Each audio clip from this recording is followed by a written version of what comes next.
ആരാ വരുന്നേ? അത് നമ്മുടെ കമലാസൻ തന്നെയല്ലേ? കമലാസനൻ പേർഷ്യന്ന് വരുന്നേ.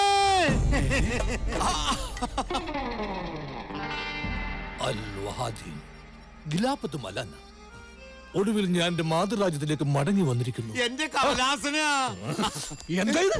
വൃത്തികെട്ട ഇന്ത്യൻ വേർപ്പിന്റെ നാറ്റം എന്റെ പുറത്ത് വെച്ച് തേച്ച് എന്നെ അപമാനിക്കുന്നുവോ? മാഫി മുഷ്കിൽ, എന്തൊരു മുഷ്കിൽ വേണം.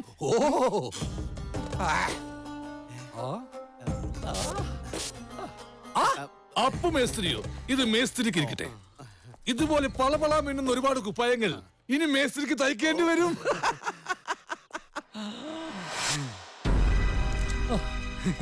എന്നാ ഇത്? പണ്ട് വിശപ്പടക്കാൻ വേണ്ടിട്ട് രണ്ടുണ്ടം പോലും ഒരു പാലും വെള്ളവും കടമായിട്ട് ചോദിച്ചപ്പോ മുണ്ടുപൊക്കി കാണിച്ചവനാണ് നീ. ആൽഗുൾത്ത് ഗറാമി, നീ കാശ് എന്താണെന്ന് കണ്ടിട്ടുണ്ടാ? പേർഷ്യയില് പാല് വിൽക്കുന്ന ഷേക്കുമാർ പോലും എന്നോട് ഇമാതിരി പെരുമാറിയിട്ടില്ല. ഷേക്കുമാര് പാല് വിൽക്കൂ? പിന്നെ കേട്ടിട്ടില്ലേ മിൽക്ക് ഷേക്ക്? എന്റെ അമ്മോ, ഞാൻ എന്താണ് ഈ കാണുന്നത്? അല്ലത്തും ആ ബക്രുവ എന്ന് വെച്ചാ ദൈവത്തിന് നന്ദി.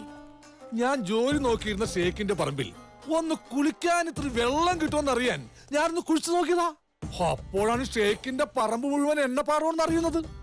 ആ ഷേക്കിന്ന് എണ്ണമറ്റ എണ്ണ കമ്പനികളുള്ള ഒരു കോടീശ്വരനാണ്. അദ്ദേഹത്തിന്റെ വിശ്വസ്ത മാനേജറായ എന്നെ അദ്ദേഹം 1,00,000 ബ്രഹ്മാക്കി മാറ്റി.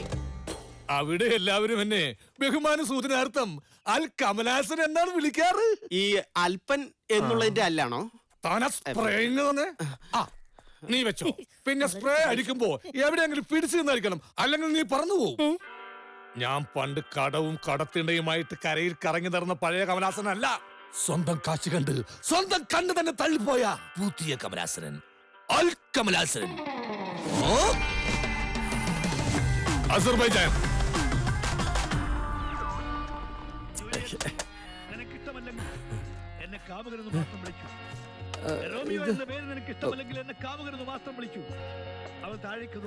കമലാസനല്ലേ?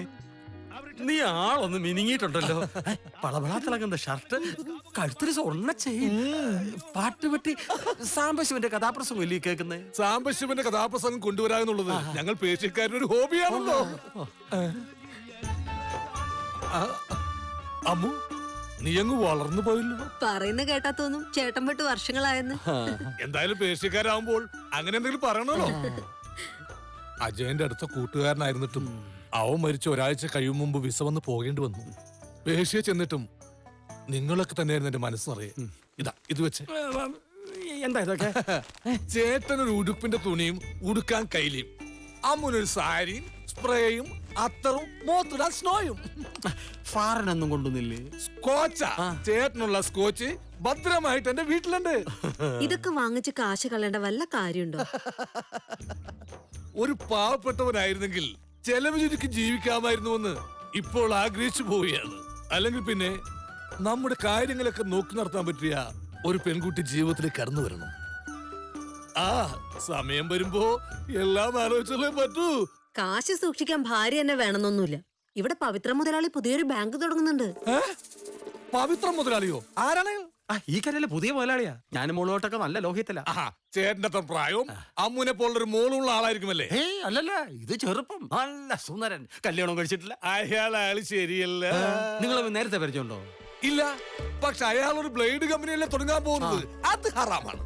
നിങ്ങൾക്കറിയാമോ, പണ്ടൊരു അറബി ബ്ലേഡ് കമ്പനി തുടങ്ങിയതിന്റെ നാണക്കേടില്ല ഇപ്പോഴും അറബികൾ തലവഴി മുന്നിട്ട് നടക്കുന്നത്.